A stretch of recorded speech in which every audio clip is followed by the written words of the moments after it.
Hello everyone! Sa mga hindi pa nakakilala sa akin, ako nga pala si Marcia ng Independent Vlogger. Haha! Nakikita niyo ba yan guys, yung intro natin traffic? Ganyan lagi dito, bandang Bikutan. Walang bago ante. So balik tayo sa ating vlog. Bago nga pala ako pumasok sa aking trabaho, nag-take muna ako ng ESTG. Ano daw? Ngati pa tay di maara magluwas. Basta mauna iton siya.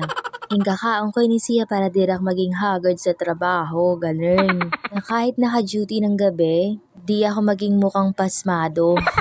At ito na nga, the beginning of my duty. Charing, pauwi na ako nito. Saka lang naman talaga kami nakakahawak ng cellphone kapag papauwi na. Bawal cellphone kasi pag nasa duty, di ba day? At eto na nga kung kailan kami papauwi na, dumating si Miss Cabral. Alam ko naman kilala niyo siya, 'di ba? Siya lang naman nagpapainit ng ulo niyo sa Batang Quiapo. Hoy, sinisi! After duty guys, syempre, uuwi na tayo. Masaya nga ako kasing aga ko na naman nakauwi ngayon.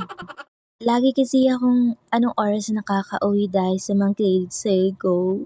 Hindi kasi nagtutugma eh. Kaya masaya ako, uuwi ako ng maaga at matutulog ako ng maaga. Nasa Santo Niño na nga pala ako dito sa lugar na laging traffic. Siyempre, dahil umaga walang traffic. Joke lang, nagkataon lang. Kahit anong araw naman traffic dito. At pagkarating ko nga sa aking bahay, kinain ko yung binili kong puto na binili ko lang din malapit sa aking trabaho. Hindi ko alam kung bakit ako nagsasayaw-sayaw dito. Lumalalim nga, piste. Napansin ko lang lumalalim na naman yung aking mga pisngi.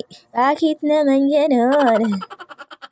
Paano naman kasi auntie hindi ka kumakain? Pagkarating ko kasi sa bahay after duty, matutulog ka agad ako. Walang kain-kain, B. Oo, B, ganyan ako, B. At hanggang dito muna for today's video. Paalam! Hanggang sa susunod na vlog!